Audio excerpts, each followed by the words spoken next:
काय दिलं आपल्या सर्वांना स्पष्टपणे याची जाणीव आहे की इतका भयानक पाऊस, इतकी अतिवृष्टी आणि इतकं नुकसान ह्याच्या आधी इतिहासात कधी आपल्या भागात घडलेलं नाही, झालेलं नाहीये. आणि त्यामुळे स्वाभाविकच आहे की आपल्या नागरिकांना या अडचणीच्या काळामध्ये दिलासा देणं हे आपलं परम कर्तव्य आहे. आणि आदरणीय देवेंद्रजी फडणवीस साहेबांना याची पूर्ण जाणीव आहे. त्यांनी जे काही घडलंय ते स्वतः बघितलंय आणि थेट ते दिल्लीला गेले, पंतप्रधान महोदयांना भेटलेले आहेत.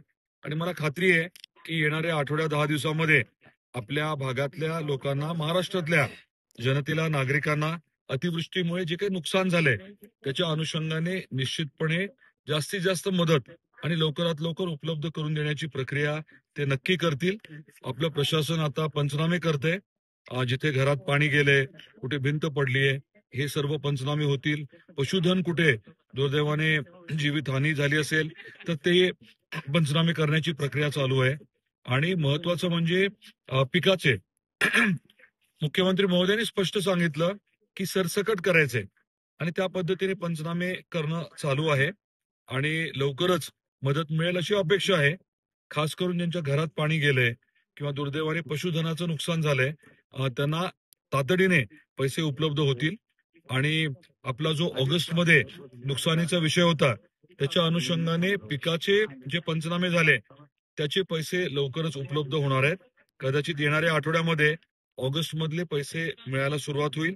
सप्टेंबरचे पंचनामे हे पुढच्या आठवड्याभरात म्हणजे साधारण एक 2-3 तारखेपर्यंत पुढे म्हणजे छत्रपती संभाजीनगरला आपल्या आयुक्तांकडे पाठवले जातील.